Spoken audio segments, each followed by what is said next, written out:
Alrighty, so this shot that I animated, I'm just going to have it play in the background, on Under the Boardwalk was really fun, really challenging, and there's lots of little things that I learned doing this shot, and lots of challenges that I had to overcome.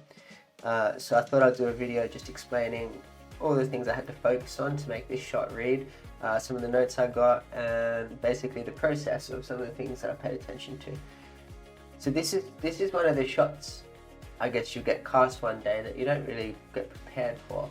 That this sort of, there's a lot of moving parts here that I had never done before, right? So this one's pretty chill. This one's just a moving camera, and then when it jumps here, there's a few things I had to pay attention to, which I'll go over. But this shot here, for example, I had to constrain the characters to this thing, right, and then animate them. But then this camera is also moving, and then this is moving, and so all of these things, there's three moving bits. There's the characters, the bumper car, and then the camera. And so I couldn't just do an animation on the bumper car because it wouldn't look good in the camera, and it had to be, everything had to be done all together all at once, essentially. So there's a lot of cheats here. So one of the tricks I use a lot, not trick, but one of the things I do is in this menu up here in Maya, there's the thing that turns on the grid like this. And you've got that one in the middle, this one here, and it's got all the numbers down here. So I use that a lot when I'm animating, and I use that a lot in this shot, because with a moving camera, what tends to happen is if you pose your character here, and then you go to the next frame, right, sometimes it'll actually go backwards, right?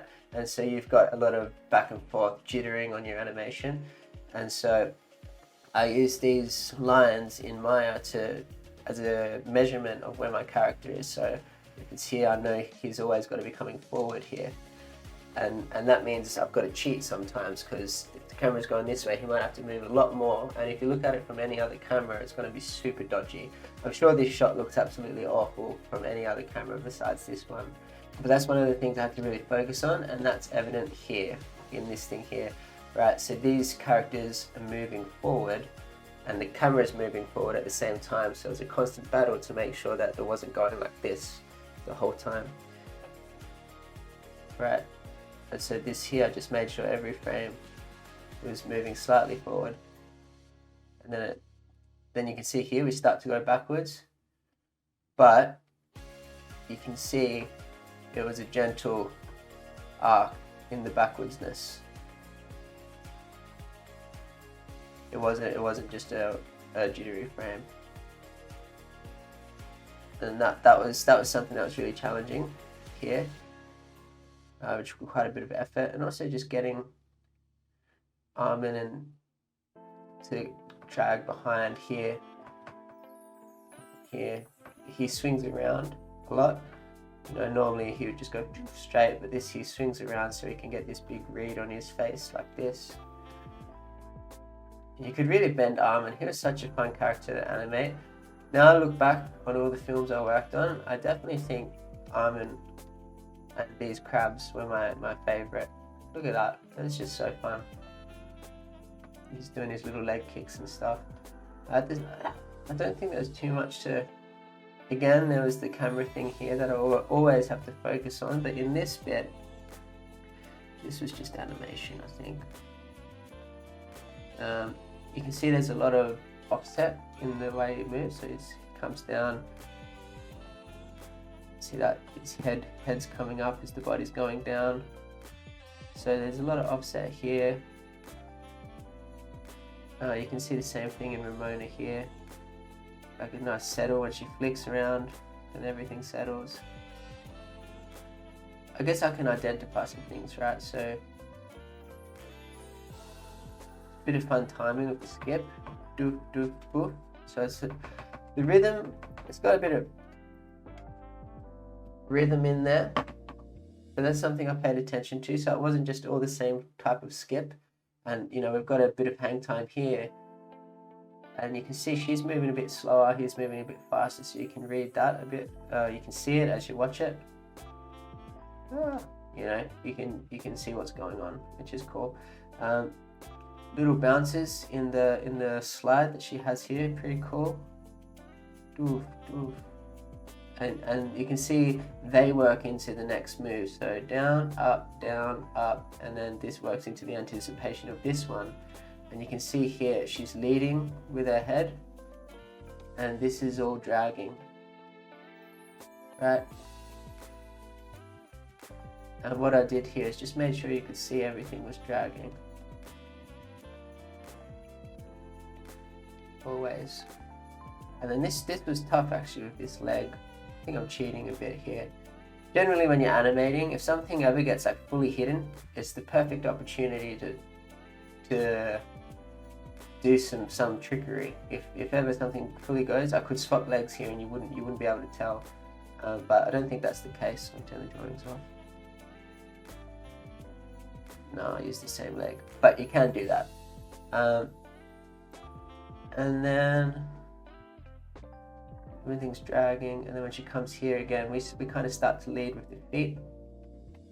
This is still dragging, and then shoo, and just keep a nice pose here. Let's push this way. It's pretty cool. Almonds, just doing the bare minimum. Kind of, I guess something to pay attention is how confident she is here and how scared he is here, right? Because that's his character versus her character. And so the way that she's moving, she's singing and dancing, she's all cool, and he's cautious and terrified, right? Because he's like, bumper carts, terrifying, edge, terrifying, the way he walks. So he's like, what's going on? I don't want to fall and die, right? So he's just constantly on edge, whereas she's not. So that was a fun contrast to animate in these two characters always.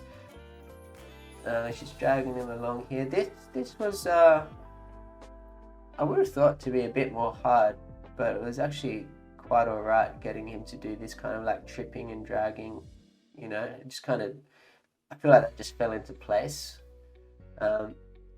Yeah, so another important thing, I'm a bit of an advocate for not using reference, and this movie is one of the reasons, because how would I animate this shot, right?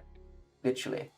I got no idea how I would even use reference for this shot, so I just did it, right? I just did some, like, got it in my head, what would look cool, what needs to be there, might have done some thumbnails, but there's no way I would ever shoot reference for crabs moving here. So that's why I think people should really practice just animating with no reference and just getting the principles in there, you know, like just learning how this bounces up and down, right? And everything leads and drags, so all these principles.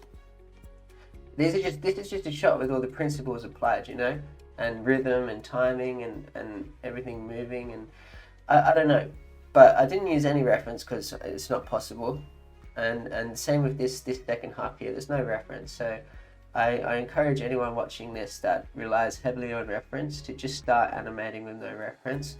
And I know that, you know, the company I worked for probably wouldn't like me saying it, but for the 4 films that I worked on, I didn't really use reference in any of the shots. Even the ones that I could have used reference, I just found it easier just to animate.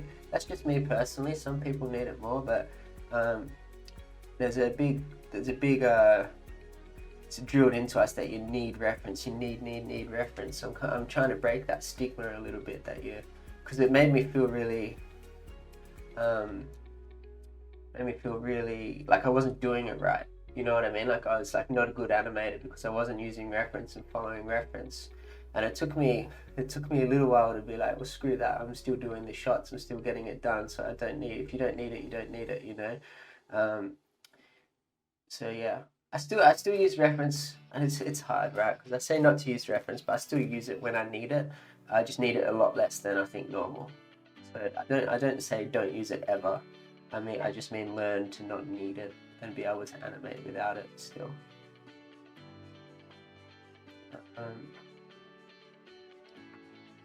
Yeah, these characters were super fun, like just all the squashy and stretchiness of the characters. And then jumping over here, that was chill. Now this shot was, I was really proud to get this shot done because I didn't think I could. It was so challenging, just making it all read. But you can see, you can see some things here. So, right, and little bits of overlap. And she's swinging. So I'm constantly just having drag. Something's leading. She's skipping, right? And I try to lead one movement into the next movement. So up, down, and then a big one, which she uses here as an anticipation to do this big grab here that she grabs, and then whoop. So one of the things that I'm using here is the bounce again, and you can see the rhythm that I have here, right? So it's a two little bounces and then a big bounce that leads into the next action. So kind of mean if you go boom, boom, boom, that's the big one. Pardon, and then swings around here, picks him up, and then as she's coming up,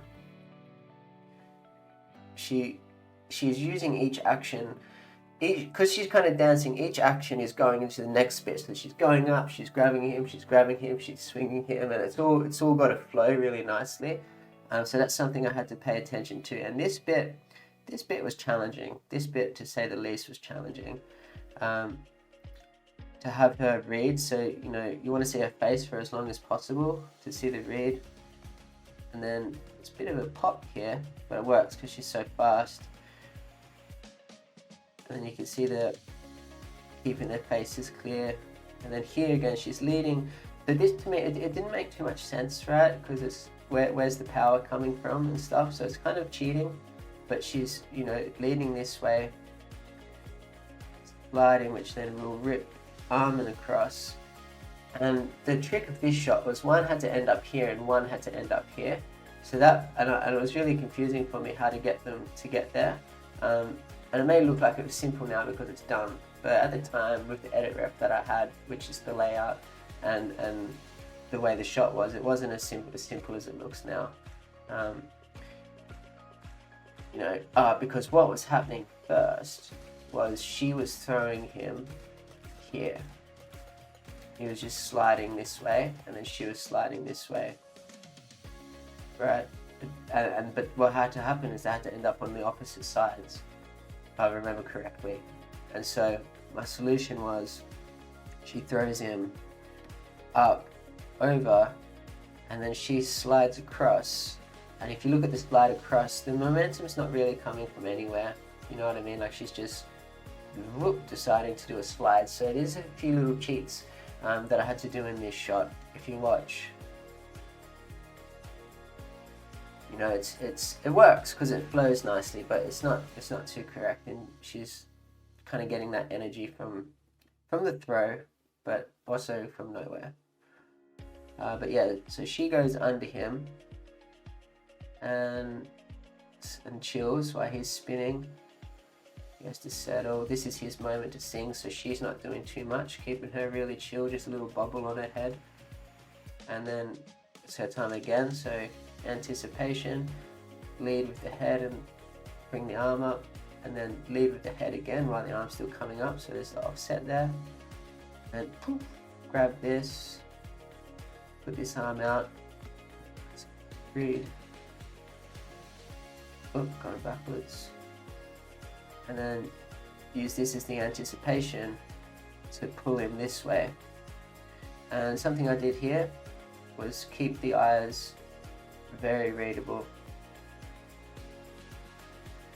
as long as possible. So if I turn these on here, you can see the arc that these eyes have. Oops. Control C. It's the eye. Right, so it's dragging, and then again everything is dragging. Here. Then we lose him. Comes back. And that's the end of the shot. That's the end of the shot. Yeah, that's the end of the shot. And the way the way she's moving across here doesn't really make too much sense as well. So there's a bit of cartoon magic going on, but it works when you're playing in sequence.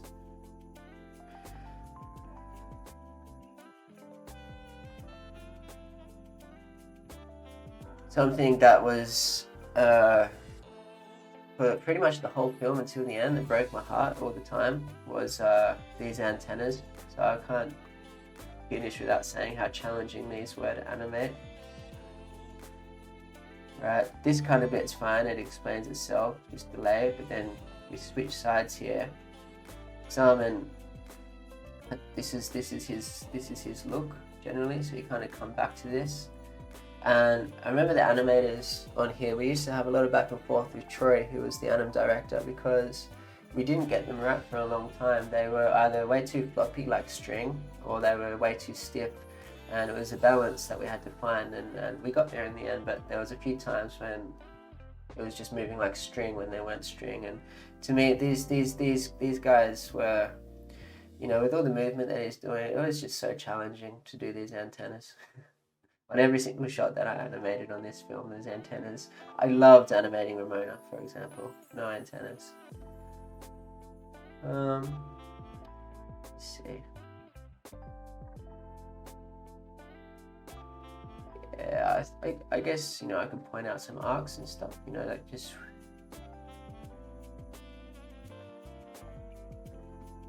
Right, everything's moving on an arc, and then this is coming in, little booty tap.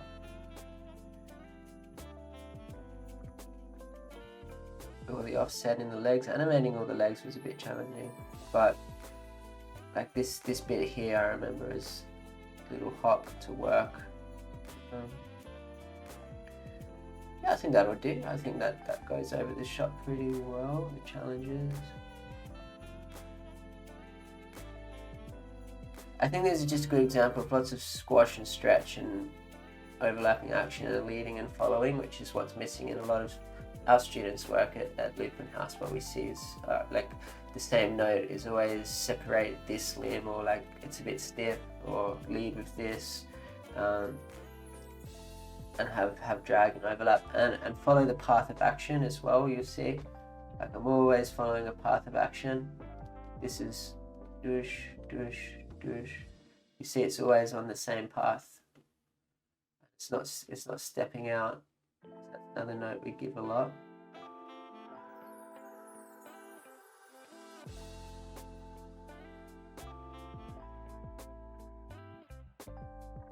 But yeah, we animated these shots like three years ago, so it's tough to kind of recall it in entirely everything, but it looks really cool, and I'm excited to get the rest of the shots when the movie is fully out. Oh, my speaker died. Alright, cool.